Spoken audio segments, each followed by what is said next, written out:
Glória a Deus. Pai celestial, bendito Salvador, glória a Deus.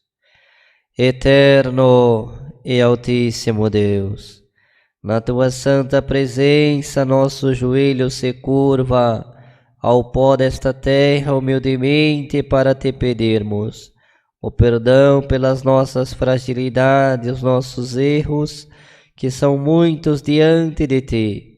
O bem que queremos fazer não conseguimos, e o mal que não podemos, de tão perto nos rodeia, Senhor.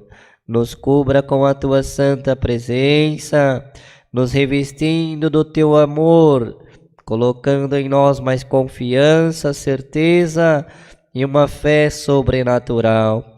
Te servir com toda a alegria da nossa alma, ainda que a terra está num caos da enfermidade, a dificuldade, a preocupação tomando conta de muitos.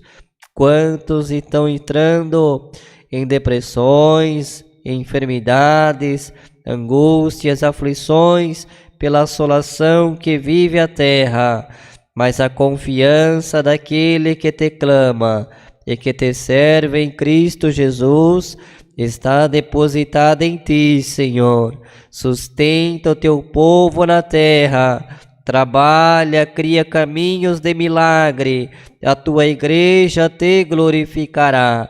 E tem alguém que está neste momento em aflição, em angústia de alma, um desespero dentro de si, que ele possa sentir o teu abraço, Senhor, porque ainda no meio de tanta luta, a sua boca está manifestando o teu nome.